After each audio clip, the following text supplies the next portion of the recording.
Welcome to Minding Our Businesses, where CEO and COO sisters share unfiltered conversation about running 3 companies together and the real life between it all.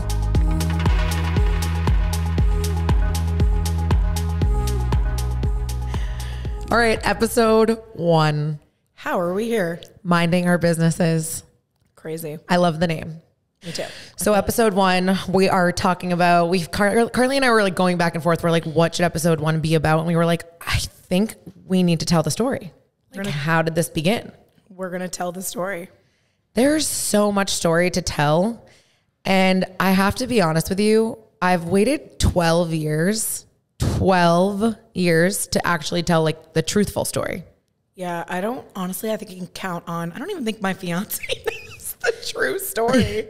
The true story has some deets that we've left out over the years. Yeah. I think some painful details, not to get somber on episode 1, but sometimes in our lives that I think we've tried to kind of erase. But I think the reason it was prompted this week to kind of tell the real story, and the reason we are calling this episode How It All Began, ... the real story, is because I think this history kind of still trails with us. Like I work and live in the town I grew up in. And I think, the history of the story will never go away, but I also think it's what makes the story of our businesses that we run so amazing.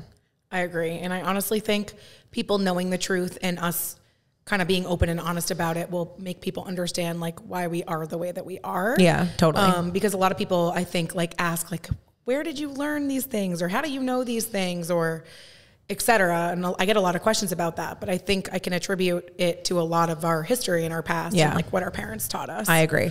And just to kind of get you guys all on the same page, I don't really know whoever's listening, what you know about me or what you know about Carli, but just to give you a quick rundown, like from the ending, and then we'll go back to the beginning. I'm the CEO of 3 different brands. Those brands are Parlor. We are a salon, spa, and portrait photography studio in 11,000 square foot space. All 3 of the brands are housed under one building in Framingham, Massachusetts. And we have 3 large spaces inside of this building. And right above Parlor is our creative agency, Parlor Brand Studio, where we provide creative services for businesses small to global. Some of our clients are Reebok and Condé Nast. And then we also work with people like Kavita Kombucha, Glamour Magazine, Allure, and, local small businesses as well. We do graphic design, web design, photography, videography. And then we have Sleepy Tie. Drum roll, please, Rachel. Sleepy Tie, where we actually are right now. We're inside of the conference room, and we literally 5 minutes before we started made this set, and here we are. So we have 3 businesses, and Carli is the chief of operations of all of those businesses. Coup. All right. So now that you know a little bit about how this works, basically Carli and I are like, yin to each other's yang. In a lot of ways, I'm emotion that with logic that follows. And I would say you're logic with emotion that follows. For sure. But we really complement each other. And I think we've done a really good job of working as sisters and family. And I think we have a lot to share to help other people kind of in whether you own your own business or you're just trying to be better in your professional life. I think we have a lot to share to help. And I think it's been a long time of like learning as you go and faking it till you make it. And it's just like, here we are. I think I live by fake it till you make it. My entire career is based off of fake it till you make it. Plus a like dash of overconfidence from mom for sure. Overconfidence is one of the core issues of my life. Like truthfully. All right. So how did it all begin? Let's start with the people who birthed us. Well, the mother who birthed us. Yes. So we come from this really kind of interesting grouping of humans that made us. Andrea and Jerry Rubin, Jerome. Andrea is like this Buddha, if you will. Yes, we call him Buddha sometimes. Andrea is our mom, and she is like this hurricane of a personality. When she enters the room, she is just like, she takes the space. She is loud. She is unfiltered. She is real. Honestly, she's probably one of the most unique people you'll ever meet in your life. And she is incredible. Yeah, and has no filter. I mentioned. Yeah. But like in a good way, but also sometimes we're like, shut the fuck up. Shut the fuck up. 100%. Shut the fuck up. And our dad is this like business-minded entrepreneur who is very serious. He's not like into like socializing or having friends. His life is very driven by self-care. And he, you know, he studied under a Taoist priest, and he is the kind of man when we're on vacation, you can find him at 4 a.m. on the beach doing Tai Chi and meditating. And he's like very straight-laced man, doesn't even eat ice cream Sundays. Yeah, and it's like weird. You had to kind of like choose your ice cream before you went into the store kind of man. Yep. Like you weren't able to like stand outside the store and be like, yep. Am I going to get sprinkles? Am I going to get M&Ms? Laser focused. Yeah, He wanted us to be laser focused, but our mom is like, just get 5 flavors and like it's fine. Yeah, we'll all have like a little taste of each flavor, or maybe sample them all. Yeah, we're just going to sample them all. So I think it's important because I think we kind of come from that environment we were bred in. I'm the oldest of 5 kids. You are the second in line, honey. Second in line. Always coming second in line. Second in line. No, I mean like, yeah, you're second in line. I made mom a mom. Yeah, except like I'm prettier, funnier, smarter. Yeah. Like in my head. Yeah. You're a bitch. So basically we have 5 kids in our family, and we have a very close bond with our siblings. I love them. I think have shaped us. I think we, you know, helped raise them. I used to joke that I'm actually Michael's mom, and I don't think he likes that joke. We also have a very handicapped brother named Jake. He is in a wheelchair, and he is not able to, as our mom likes to say, walk, talk, feed himself, stand, like literally can't do anything for himself. But he's become very much so part of our life in accepting all that he is and loving him for exactly as he is without wanting to change him. I think he has shaped us in our perspective on a day-to-day basis of appreciation and gratitude. Absolutely. Waking up and being able to walk or see fully or feed yourself is not something I think we ever take for granted. I think on top of that, it just shows how strong our parents really are. Totally. Because they have basically a child like throughout their entire baby. life. He's in diapers. Yeah, he's in diapers. And my mom and my dad are so strong and always put him first no matter what. So it's incredible to watch. It's incredible to watch. Our parents have always been in the flooring business. Our grandfather owned a company called Newton Floorcraft, and then our dad turned it into only flooring, and it had like so many showrooms and was like a really, really large business that had like a warehouse, 7 showrooms. And our mom was like huge. The salesperson extraordinaire. They owned it together.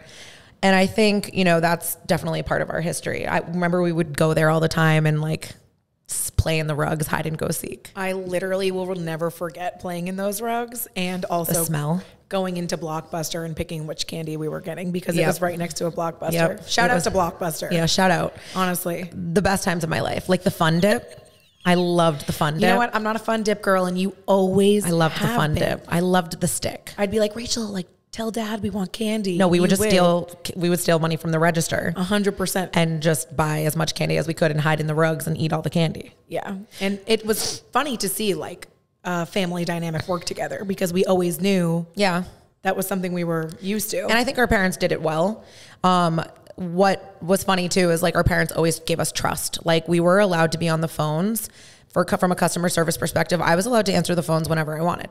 Our opinions also were always listened to. Yep. Like Dad would always take us completely seriously when we'd be like, so true. We like this rug for this person. True. I think one thing to note about our childhood too is like when we were punished when we were little, like punishments we had to do were like go to your room and write on a piece of paper, do what you say what you mean 50 times. And then when you're done, bring us that paper. And like, that's the end of your punishment. Or another one we would have to do often if like we couldn't focus on homework or whatnot would be like staring at a candle flame. Yeah. Our dad was big on meditation, is big on meditation. And I definitely think that's why I am. But yeah, that's a gene you got. I got the gene. Rachel got the gene. And I will sit and here. She did not. Yeah. Andrew Rubin and I, shout out to Andrew Rubin. No, I've made mom meditate with me and she'll do it. But anyways, like that was our life. So yeah, here we are. You know, I think a lot of people thought we grew up really wealthy, and I would say we were well off. Definitely. I don't think like we were hurting for anything, but I definitely think we maybe We're comfortable. we were comfortable, but I think it not as wealthy as people maybe thought in our town. That's an important part of the story, which I'll kind of get to later in terms of like how people sort of think this business came to life. Yeah, but and that's definitely something people think all the time. You say entrepreneur, you say own your own business. Yeah. People think dollar sign. Yeah, 100%. Like that's just not the case ever. Like literally I'm still hustling for the dollar always. In high school, I loved giving people makeovers. Honestly, it like got me high. I mean, that's a weird thing to say like from high school, but like I did. No, you loved it. I you were loved makeovers. You were literally like #1 booked for prom. I and knew didn't that even do the service. I also was like not attractive. I had braces and like I was called people called me snaggletooth. Like I had a tooth growing out of my nose, like right here, and it just like wasn't good. What so do like people call you now? glorious, glamorous pageant queen, like CEO extraordinaire beauty. Agreed. Yeah, thank you. I still have a snaggle tooth. So basically, I loved makeovers. I always knew I wanted to have a makeover business, but I really wasn't attractive. So I think for me, no, all jokes aside, makeup was a tool. Absolutely. To feel better, to like make myself feel good about myself. And you were good at it. Thank you. You were really good at it. Thank you. So it was She like, did my prom makeup. I did all your friends too. All my friends. In 2006, a pivotal year in the story of this timeline, our dad's showroom that was on Route 9 in Framingham, and this is the part we have never talked about publicly, had a fire. Dad went in on I think it was a Saturday, and he went into the showroom and he was doing some work. I think the business was, like the economy was headed towards a recession. I think his business had gotten very big very quickly, and I think there was some people who were not so great to him inside of his company. Definitely some toxic people in there. And I think the company wasn't in the best position. And so on this day, he was like doing some work on a Saturday, hustling as always. And I believe he was out of toilet paper. I believe this is how the story goes. I mean, it starts with toilet paper. All because of the toilet paper. He needed some toilet paper. He went to CVS. And when he came back, he found that the building that he was working in and that he had his company in was on fire. There was the basement, there was a small box, and in that concrete basement, there was a fire that was lit. It was very small. It didn't cause a crazy amount of damage, but it was there. So he immediately calls the fire department. The fire department comes, they put out the fire, and on Monday, he reopened the business. So this is one point you definitely need to take note of, because this is a part of the story where it takes a bit of an awful turn later on. But just note that this happened, and like the cause of the fire was never really determined. I don't think my dad really cared. No one ever thought anything of it. Yeah. He was just like, carry on. Yeah. We just carried on with our day and get back to business. Absolutely. Let's just keep it moving. Basically, in 2007, the economy was getting worse. I was working at a nursing home. I loved when you worked there, honestly. I loved the nursing home. Actually, I would say that I'm going to probably make every single one of my children, and highly recommend to anyone listening that your first child's job be at a nursing home. I literally saw what the end of life looked like at the start of my life, and I learned so much about gratitude and like why you should sit up straight, and like specifically on why you should posture. Sit up straight. That's actually true though, because Rachel is constantly telling people to sit up straight. Well, because I'm scarred by the humpbacks that I saw. But anyways, I was working in a nursing home, and in 2007, I remember our parents had told us that they had to shut their doors to the business, and that we were also losing our house, our cars, everything we owned, and that devastating. It was awful. I mean, it was terrible. So like this life that everyone kind of like had formulated in their head of like, this is what I think the Rubens are or aren't or whatever. I think reputationally speaking, and just like in general, we weren't. And it was tough. I mean, I think for our parents, it was hard. And for us, it was hard. I think too, like people like talking about perception, like people thought of us some type of way. And I remember like, I felt weird around people. Like the vibes were kind of off. Judged. Yeah, I felt judged. And Framingham wasn't like small, but it was small with the people that you. Yeah, everybody knew something. So essentially the business closed. We had to move. I think a lot of disruptions happened. I think towards the end of that year, committed to Hofstra Business School. I got into business management, and it was my dream to go to New York. It was my dream to be like in that area. And I got into the university studies program, which was for people who had like bad grades. I had terrible grades. I was like a CB student. Same. I think that's a statistic, by the way. Like a lot of entrepreneurs were like C students. What is a GPA? I don't know. Like, did I even take the SATs? I don't think What so. does anyone do with their GPA? I can't do math. In the middle of all of this in the back end, one thing to take note of is that there was like an investigation happening on our dad on how the fire started. Again, we didn't think anything of that. Our family is very like hardworking. We don't do anything wrong. Like I said, my dad doesn't even eat an ice cream sundae. We weren't allowed to swear. Like he doesn't even have really like friends. We weren't allowed to watch Family Guy. We weren't allowed to watch stupid TV, as he would call it. We weren't allowed to watch all of that. Like when we say straight, remember? I love all that. I know. Like I feel all that. That's definitely not the song. What's the song? Kenan and Kel, we weren't allowed to watch. I feel like when my friends were like cool in college too, like, and they would like quote all these things, I couldn't. Me too. Thank you for understanding that. Because I wasn't allowed to watch it. It's kind of fucked up. I think point being is like our dad is a stand-up man. He is a stand-up man. But there was an investigation to like why the fire started. But I think at this time it wasn't clear like if there was rumors like that our dad like was. I remember there was this one report that this guy was saying like that the fire department had pinned the fire on our dad. And I remember my mom being so mad, being like, why would you ever publish that? That is the weirdest thing we've ever seen in our life. Yeah. Anyways, money was tough. I had committed to a private college with no grants or anything like that or scholarships. You're in high school now, yeah. Yep, you're in high school. And we're living in a new house, and I'm sort of kind of like, love you, family, but like I'm off on my college journey. Like, take care, love you so much. Bye, bye, bye. As you should. I have braces and I'm going to school and I'm a virgin and it's time to explore life. You know, I'm going to befriend the prettiest people in the entire world. You were like cooler than me in the sexual department. I was definitely a loser. Excuse me. I'm sorry. We need to give the people what they want. They want to know that? The scoop. I was not cool. Not cool. Okay. Anyways, so I go to school and I have like a 1997 Saab. I'm in New York. Was that our Mammy's? It was Mammy. She gifted it to me for $1.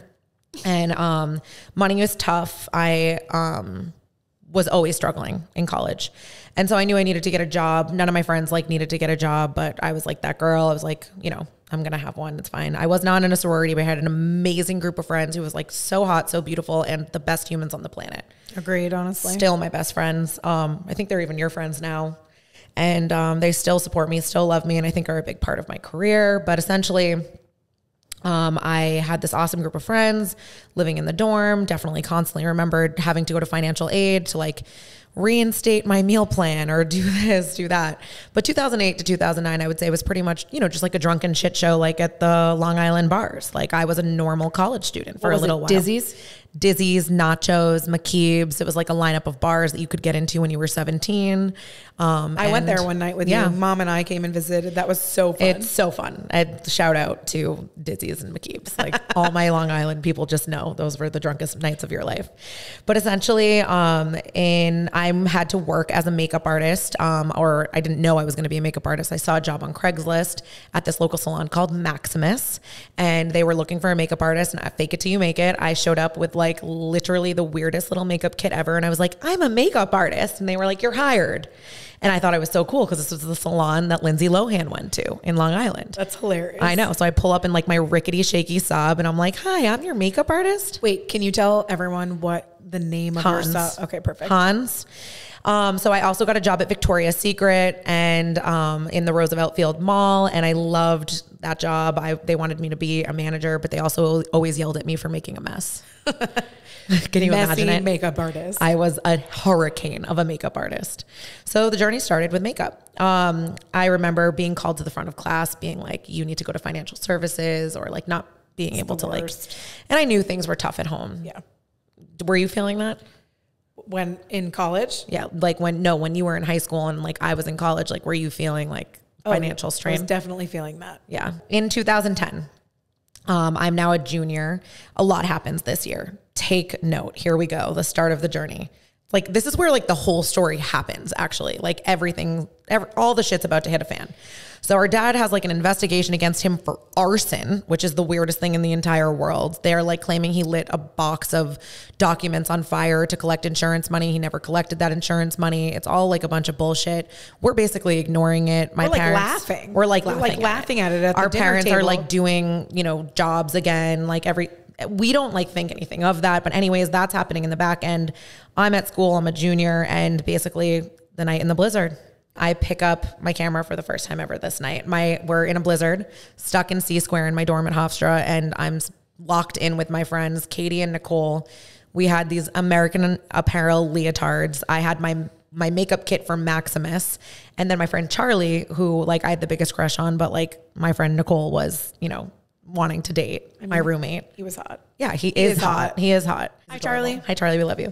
But he was a video major and he had his camera in the dorm. So I was like, give me your camera. And I decided to throw my friends in the blizzard I did their makeup, their hair, and I took their photos. And then I put the photos that night on Facebook. The crowd went wild. The people lost it. The people loved these photos. But especially the Long Island people, my Long Island people. Like I was meant to live in Long Island. They were like, do that for me. Do that for me. Do that for me. I'm like, sure. $800, $600, $500. Like, don't know what I'm doing, but we're going to do it. And cause I was broke as a joke and I needed money. So what did I do? Broke as a joke, but good at it. I was good at it. Yeah, no, literally so Thank good. you. Me and mom would look at them and be like, what is she doing? I would go to Target and get like sheets and pin them to a wall and then stick chiclets to someone's face, my friend Jill, and take pictures in the dorm from literally candy on the face. That's the best photo shoot. Candy on the face. And the one of Courtney. I love the one of Courtney. I would always vote. My friend Courtney was my best friend Courtney, who is still my best friend, was like my muse at the time. And she would just like get in front of my camera. And it was the first time ever I could see like the artwork come to life because she was such a great canvas. Beautiful. She was like, she is like undiscovered, I think, celebrity style beauty. Like Courtney just is that beautiful. I feel like it's discovered for us. I've discovered her. Yeah. I feel like we discovered. Created Courtney. We did not. Her mom created Courtney. Well, I mean, yeah. Because Karen's beautiful too. Anyways, I start shooting. And basically what I did was I went to my friends who had a frat house. And I was still in the dorm. And I was like, hey, you have a house with a basement. I have a proposition. I was like, let me rent this for $200 a month. I'm going to have a studio out of your basement. And I was cranking. I started getting clients I didn't know from all around Long Island. And then I remember, I don't know if you remember this. We weren't like crazy close at this time. You were like off in high school and I was, in college. So I feel like we had some distance between us. I saw a girl sitting front row at a fashion show on Facebook. And I was like, who is that girl? Like, she is so cool. She was wearing a green mini dress, thigh high black boots, like above her time in fashion, and like a black headband. And I'm like, I need to know her. I know you loved her. You dragged me to some of those photo shoots and made me clean the basement with you. 100%. Yeah, we did some boudoirs together. Really weird things. And like, I just came for the weekend. Yep. And I was like your assistant. Yep. I was always your assistant. I always had my siblings as my assistant. Always. So basically I messaged this girl on Facebook and she was like, send me an email. Her name's Alexa Winter. She was a celebrity stylist in New York City. And I sent her a message and I was like, hey, like, what do you do? And like, can I be a part of it somehow? Like I'm a photographer. I'm a makeup artist. Like that's what I do. Here's my portfolio. So funny. She answered you. She answered me right away. And she was like, come to Soho tomorrow. I love her. And I'm like, where's Soho? I'm like, I don't even know. Where's Soho? So like I skipped school. And I said to my friends, I'm like, I'm going to this place in my sub. If I don't come back, this is where I'm going. They probably were like, what's wrong with you? You are so weird. Yeah, no, definitely so weird. And so I go to Soho. I find it. I find her apartment. I walk in. Soho's sick. And I'm like surrounded by Buddhas, Thai decor, red paint, tulle curtains, bedazzled shoes on the wall, designer stuff everywhere. And she's like, hi, I'm Alexa. And I'm like, you are the coolest person I've literally ever seen in my life. Like, I need to know. She's like, I'm looking for an intern. And I'm like, I'm your girl. Absolutely. Sign me up. I'm the brokest girl you'll ever meet in your life. I don't know what that even means. I literally can barely eat. So I just eat Ting Ho down the street every night for dinner. Please tell us what that is. Chinese food restaurant. From in Long Crab Island. Rangoon. Yeah. And so, yeah, she was like, but it's daytime. And I'm like, but I'm in school. She's like, it's daytime. I'm like, okay. So what did I do? I don't know. I went home and I drove all the way home the next day.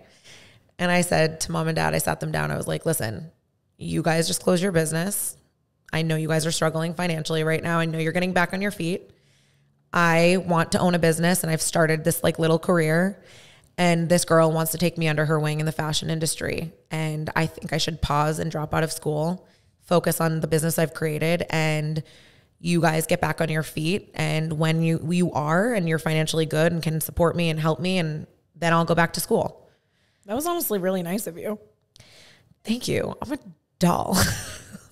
I mean, it's hard. I mean, not everybody at that age can. It was hard. I won't lie. Can handle that. It still kind of makes me like almost tear, just because like I had the best friends in the world, still have them, but like they were so carefree, you know, and it was painful. You didn't get to feel that. Yeah. They were, you know, getting drunk and were allowed to be hungover all day and like didn't have jobs. And like, I'm not saying anything against them. Like they're all super successful and do wonderfully. Everyone in college does that. Yeah. Like it's just that I feel like I couldn't have that, but I also felt like it was time to be responsible. Yeah. And that's okay. Like obviously, here we are. Like grateful for what we have, but still like hard. Yeah. We should take a moment for that. Let's R.I.P. to that moment. A moment of silence. 1, 2. Namaste. Anyways, I am okay. Where was I? Sat down, dad and mom. Yeah. So I sat them down. You were the hero. I'm the hero. They said, okay. Our grandparents said, absolutely not. You are not dropping out of college. I made the executive decision. I did it. Who said that? I think Nana and Papa primarily did not want me to do that, which I understand. I don't judge that at all. I mean, I get why you would want me to stay in college. I just didn't know that was a thing. Yeah, no, a lot of people did not agree with that decision, but you know, we did it. And I was like, I can go back. So I'm like, okay, you guys get back on your feet. And I go to work with Alexa. So Alexa throws me in immediately. She's like, I hate your shoes. We're going to the Prada store. This is my favorite story. She takes me to the Prada store, makes me buy new flats. And literally we go to a little cafe after. I step in a pile of bleach in my new Prada flats and was so broke after I bought them. I pretended like I could afford them. This was not a paid internship. So I had to pay my way into the city. Makes me sad. I know. And then in the afternoons, I worked at Maximus and Victoria's Secret every other day. And then at night I did photo shoots. And then after I would take an Adderall and go out with my friends. Best of both worlds. Yeah, this was the life I was living. And I actually was dating Mike at this time. That's crazy. I know. It's crazy. That's for another time. Well, no, I mean, it's like also for this time. He's like a part of the story. No, I'm saying like how we started dating. Yeah, he's an angel. So I'm working with Alexa. I'm working in all these places. I'm sacrificing. I'm dating Michael Stifter. I freaking love him. He's like an angel on earth. And I'm watching my friends live this life, but I'm still a part of it. So like, it's okay. You know, like all is well. I'm doing these shoots. Like Alexa's throwing me to New York Fashion Week. I like worked a Fashion Week presentation in front of Vogue when I was 19, like doing makeup. And I remember like literally pooping my pants. You can't get an experience like that. Yeah, no. So, I had worked with like Avicii's girlfriend at the time and like photographed her. Like she really gave me, I think, a firsthand experience to everything. It's funny. I mean, you went against... No, I'm not surprised, but what the normal was. It was amazing. It was an incredible education. 2 weeks in to my internship, I was being put on a test by Alexa. She didn't like that I couldn't get around the city. She was like, you can't be like my intern or my assistant if you don't know the streets of New York. And I was like mortified when she said that, but she put me on this quest. I would cry fully. I was so scared because it's scary. It's scary. I didn't know where to go. And so she was like, you need to get from point A to point B to point C and meet me at this time at this restaurant. It was Mercer Kitchen, the place I always take you to. Literally, that's the only restaurant I've been to in New York City. It has meaning to me. You love Mercer Kitchen. I love Mercer Kitchen. I think it's chic. Okay. Mercer Kitchen, sponsor us. We love you. And mom calls. And she says, sit down wherever you are.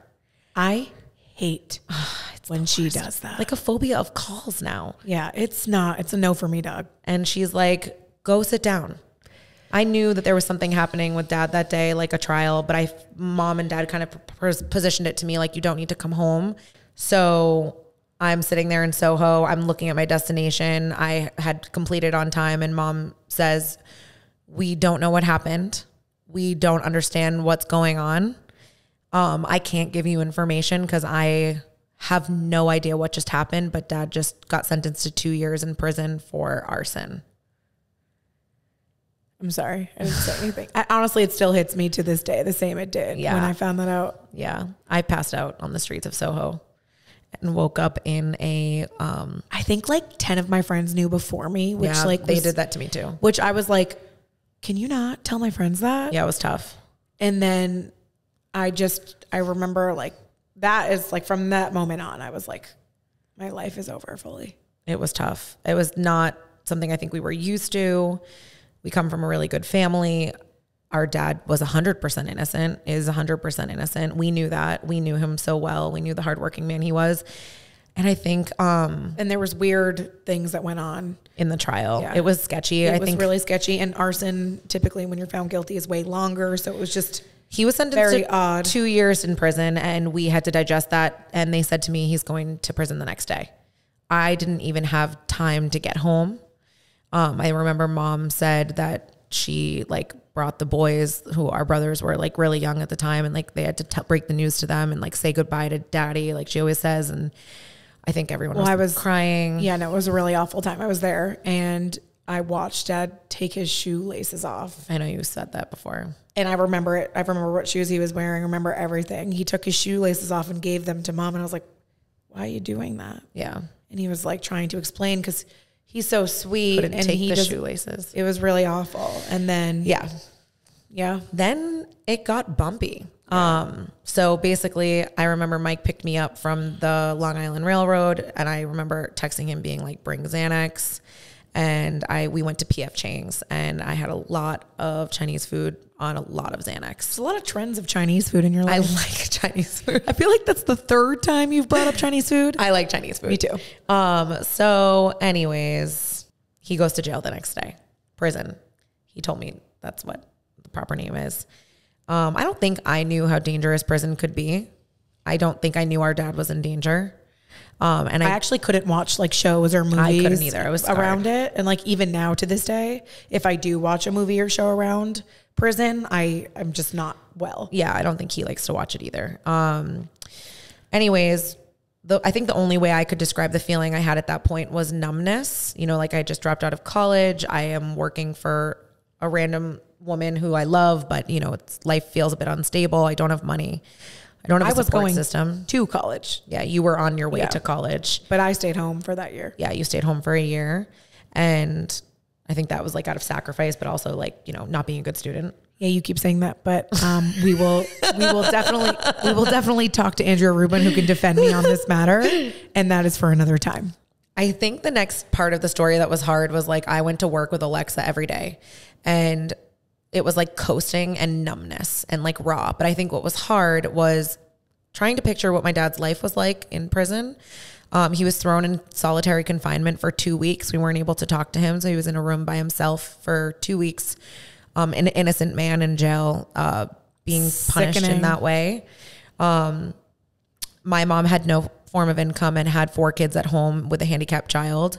I was roaming around New York like an aimless psychopath with a camera. And I think reputationally speaking, where it got hard is like I had friends who looked at me and they were like, innocent men don't go to jail. And I think judgments and anger made it, I think, even harder. We were angry, scared, and nervous. And I think people were judgmental, and I think they were... I understand. I like the compassion that mom has for the situation, because like I would have probably judged people in the past. Like if somebody was convicted of a crime, I probably in the past would have been like, they're guilty. Like they're guilty. Like the judgments that would come from that, like you just make assumptions, right? I think that the legal system is flawed.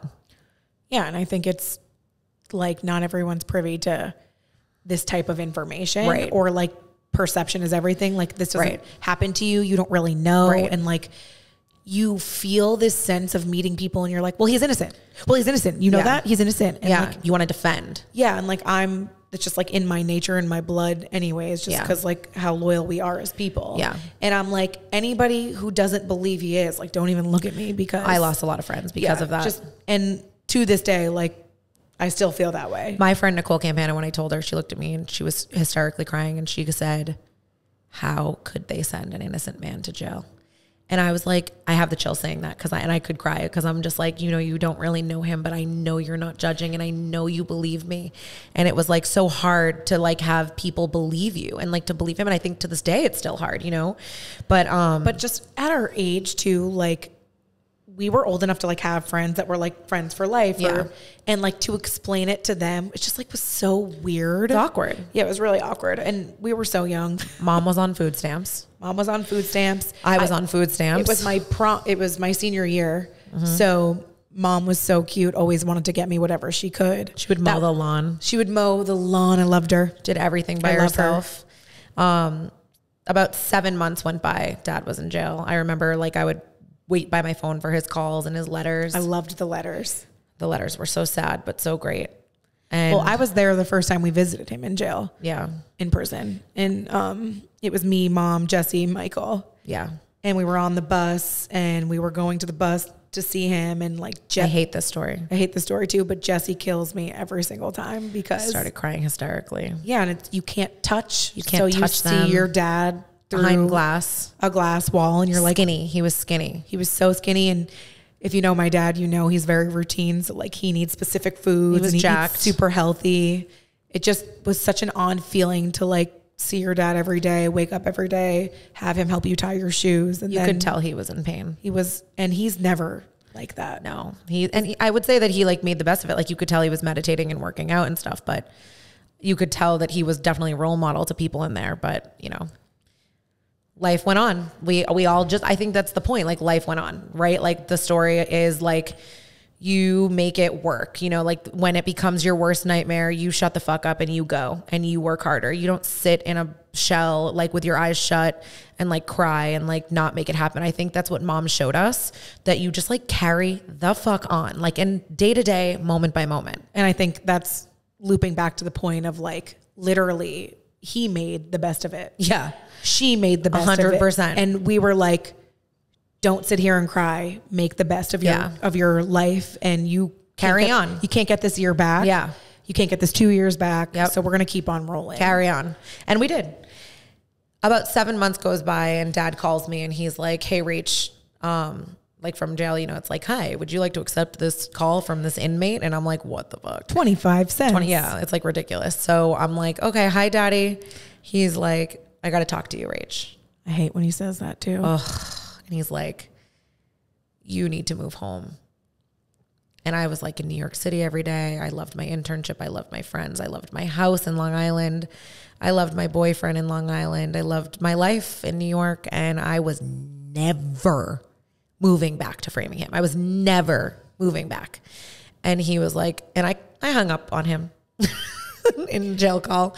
And he called back and he was like, Rachie, listen to me. He was like, mommy's alone. You're the oldest. They need help and you need to go help them. And I was like, okay. And so Mike got a Penske truck. He packed up my studio and we go to Boston and pack up my house. I cry, I leave my friends. I'm like, I'll be back in 6 months.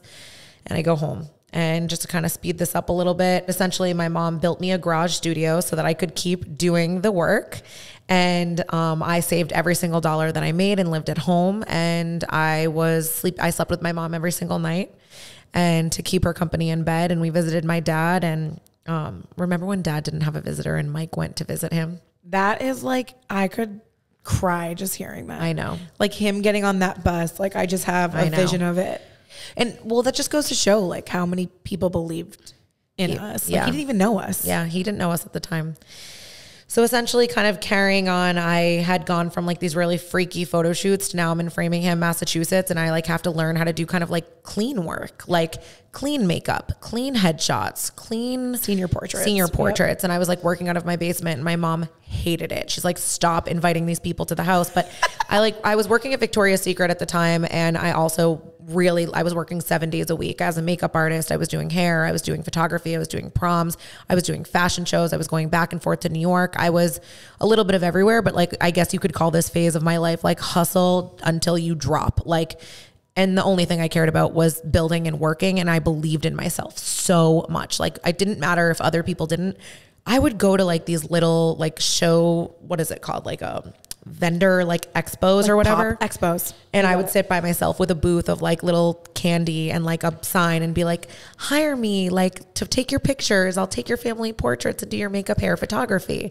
And I was that girl. Everyone knew me as that girl. Honestly, it's amazing. It's wild. It's wild. 2011, dad gets out of jail. Well, yeah, he got out a year early on parole. Yeah, he got out a year early. That was some good news. We went to Uno's after. He was, I'll never forget all of us in the car kind of fighting. Like we were all really tense when dad was getting out and, we waited for him to come to the car and he got in the car and I thought we were going to like be like joyous and he was like, drive. And I remember being like, whoa, like he seems like not himself. And he was like, drive now. And we were like, okay.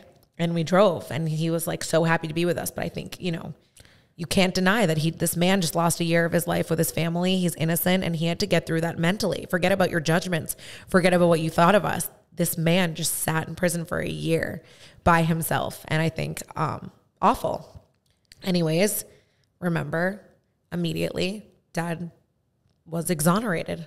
It was wild. like literally exonerated. They picked up the project and they were like, yeah, the Innocence Project contacted our dad right after he got out of jail. And, because there was no evidence. There was no nothing evidence. To go off of. It was very odd. And his name was cleared almost like, I think maybe like a year after he had gotten amazing. Out. It was, I think just really beautiful for and our we family. Deserved that. We did. Yeah, we deserved that. And, you know, I think life started to feel like a little bit more healed and, we were getting back to normal for sure. Definitely. And I had like this business that was created and I was like kind of like working for myself and doing all these things.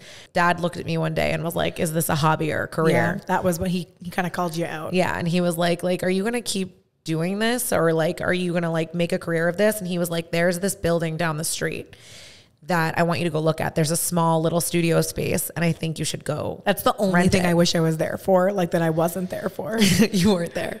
And he was like, it's in the Saxonville Mill building. And I was like, absolutely never. I will never work from that building. Well, because this building was like the creepy building next to our high school. It was not foot traffic. Yeah, it was weird. It was decrepit. And I'm huffing and puffing thinking I'm like Miss New York City. And he's like, let me just show you this space. Always pushing me, always showing me the way, laser focus, like take a leap, career or hobby, like telling me that I need to make a business of this, believing in me. So dad showed me the space and I opened up to a 12,000 square foot space that was a photographer named Heath Robbins. And I remember thinking to myself, oh my God, this looks like photography studios I had seen in New York City. What if I became known as bringing New York City to Framingham, New York City to Boston? Genius. What if I did that? And the light went off and I went into this 300 square foot space and I had a section for makeup and hair. I had a section for clothing. I had a section for photography and I had started this little business. And at the time I was working with Vow's Bridal Outlet, remember? And I would go there and photograph their wedding dresses in the basement and I needed a model. And so I had hired this girl I had found online named Leland McAllister. And I'm like, she is so beautiful. Like this girl needs to be my model. Prettiest girl I've ever met in my entire life. Like I'm obsessed with her. She has the best energy. So Leland's working with me in this basement and I'm photographing her and she's also my assistant and she's also like helping with me with makeup and hair and like does everything with me. And she works with me. She was like, I don't really want to model anymore. Do you want me to work with you? I'm like, yeah. Just like knowing her now. That is so funny. I know. I'm like, yeah. And she basically like said, okay, like, let's do this. I believe in you. Like, I believe in what you're doing. And like, I believe in the concept of makeup, hair, photography. Let's do it. So basically I opened up a 300 square foot space. Then I opened up a 2,500 square foot space in 2014. I called that Beauty Parlor and RLR Studio Inc. Basically, it was the first place ever that you could come to where you could get a blowout, a spray tan, or eyelash extensions. We were a licensed salon, and then get in front of the camera. So we called it beauty finishing services before your photo shoot. Honestly, it was genius. It worked. RIP to Beauty Parlor, though. I loved Beauty Parlor. I honestly loved Beauty Parlor. Seriously, just let's take a second to shout out to the people who like came to Beauty Parlor. Literally. Thank you. Since day one. Thank you so much. Thank you. We love you. Leland and I were hustling. We built the space by ourselves. And I think people really were starting to take note of what we were. And absolutely. Loved us. Then we went to Italy. Yeah, it was a dream. You were studying abroad. You had met your love of your life. Yep. I met the love of my life, and I told my mom and my sister, and I was like, I'm going to marry him. She told us, and we were like, he doesn't really say much. And I was like, we're opposites. And then he ended up being, love you, Joe, the most incredible human on the planet ever. But yeah, I thought you guys weren't going to come because there was like something that happened in Paris or something. And I was like, they're not going to come. And then they came. It was like the best day of my life ever. But and that's when I asked you. Yeah. So like I took them around Florence. We had the best time. And I was obviously my senior year. So I think it was it was first semester senior year. So I was obviously going to graduate the next semester. And you were like, I have a serious business. Like it's really serious. Like, and you were telling me all about it. And then obviously I was graduating, and it was always my dream to, be operational or something in the back end, or run communications or management. And it just seemed like fate. You were like, you should work for me. Like you were bringing up the idea, and then we would like be like, no. And then I think we were toying with it. We were like, you would bring up the idea, and you were like, never mind. And I think that it was a risky decision. It wasn't a decision to be made lightly. It was a decision that would, change the rest of our lives. Well, we also didn't want to affect our relationship as sisters, and we didn't want to affect our relationship. I think it could have caused a lot of harm. Yeah. And our personalities are what they are. And I think it worked out. Here we are. Yeah, we're here. Podcast. But anyways, you accepted. I definitely accepted. Leland was working with us. We had, I think, 6 employees at the time. And Rachel was hardcore. There was no messing around. I think when I came back from Italy, and it was my last semester senior year, I had to come home every weekend, read 10 books, and I had to be ready to go Saturday morning to open the salon. So, and I also did not take it lightly. We were always working. I think Stop and Shop was my first job, and it was crazy, but we were always working, and I took it very seriously. I think that looking back, it was one of the best decisions we ever made in our careers. But I think basically like where you guys can understand this story stands right now is I bootstrapped every second of this company. And we'll talk about that in later episodes, what that means. But essentially a quick rundown is every dollar I made, I put back into the business. I built this company off my back. A lot of people, when they would look at my story, they would think, oh, she has rich parents. They gave her money. Rich relatives. This was handed to her. She has privilege. I started this company on food stamps, and I carried on, this is a story of perseverance. This is a story of hard work and persistence for us and our parents, for everybody that's involved in the story. And honestly, there's a lot of people involved in the story. And I think that's like a common theme in entrepreneurship is like, you just can't do big things alone. Ever. The people that are beside you are the most important. Well, I think that's really, it speaks to this podcast. And I think it speaks to like why we're doing this together, because it's like, I think a lot of the times I'm in the spotlight, and I think a lot of the times people are like, woe is her, or like, you're doing great. And they think to themselves like, what a wonderful world. What a wonderful girl. What a wonderful girl. But the truth is like, I'm nothing without my team, and I'm nowhere. But I think one thing we'll talk about in later episodes too, is like the building of that team. Like I made a lot of mistakes in Beauty Parlor and RLR Studio. Like I didn't know how to hire. I didn't know how to fire. Again, fake it till you make it. I did everything as I went along. Didn't know, learned as I went along. We were definitely starting from a base level of knowledge, and we were hustling and finding the knowledge. It was a work hard game. Absolutely. It was never like, let's just wait and see what happens. Yeah. It was go get it. Yeah. Be hungry. Just every day. Try show harder. Up, show up. And I think so just like where we stood there is like we had created a client base. Me, you, and Leland were hustling like crazy. We were working with business owners. I was shooting. I was the only photographer at the time.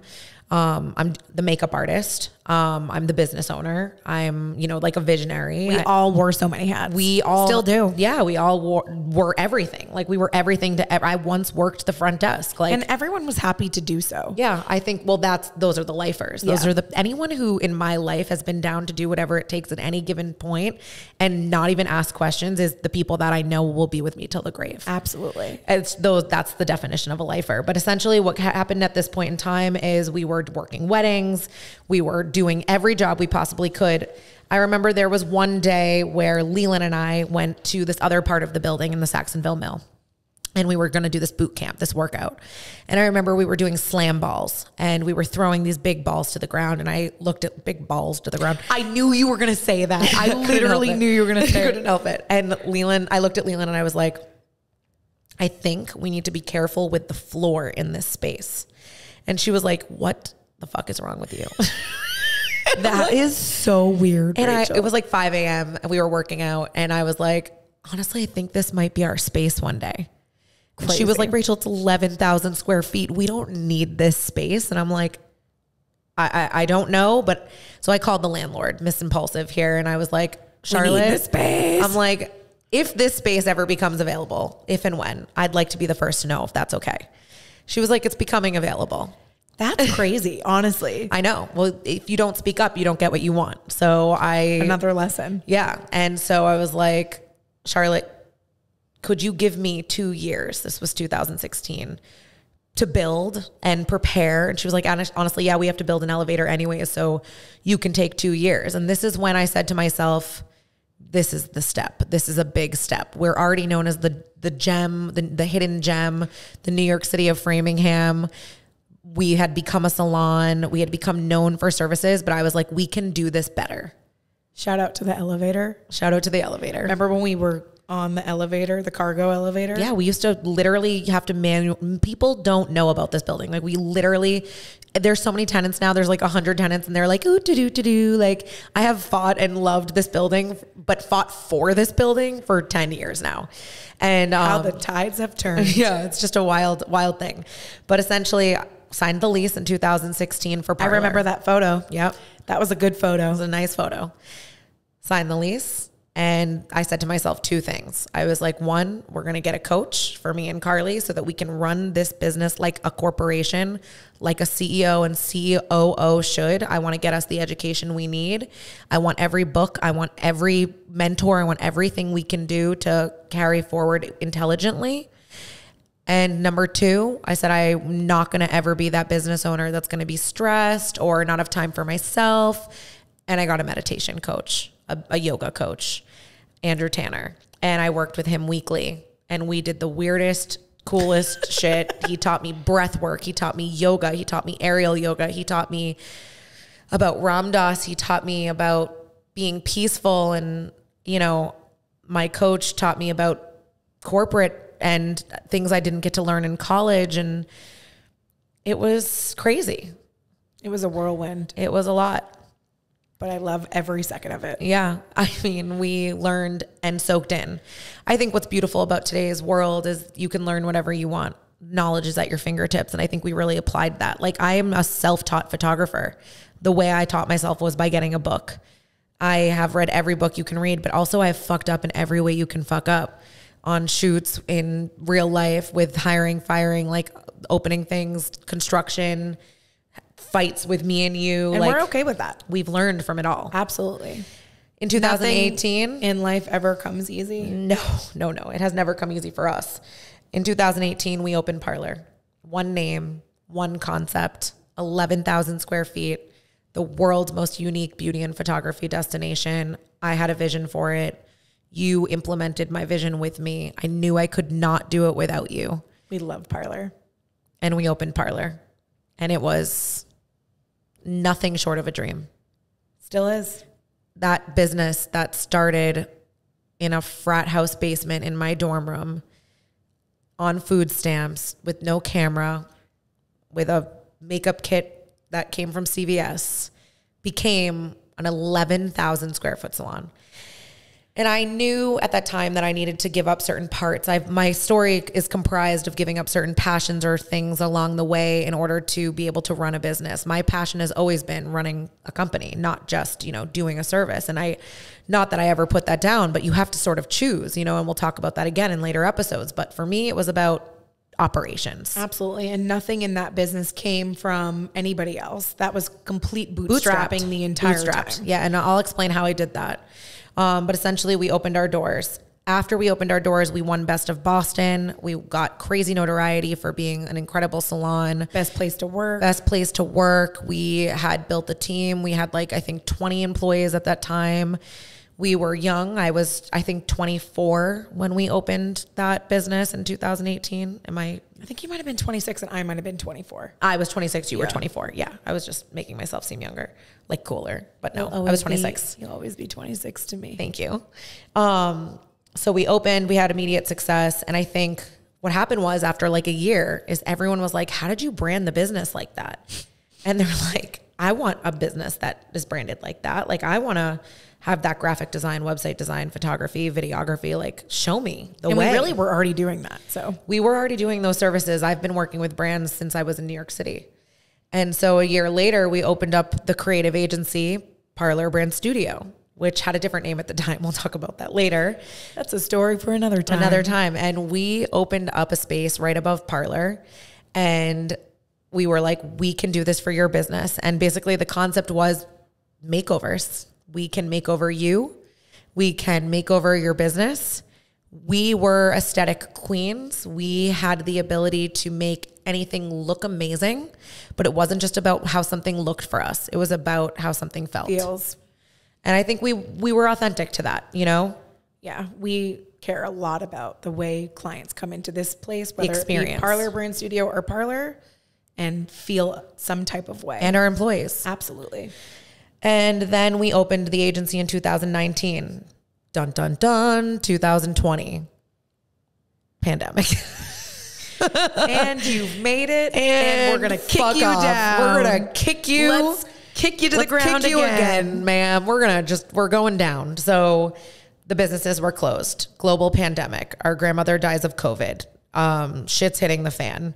Our grandma was actually the first person in the area to die of COVID. And I'm sitting there doing blowouts on myself at home. I had been so spoiled for my hairstylist doing my hair and not caring if my blow dries get fucked up or ruined.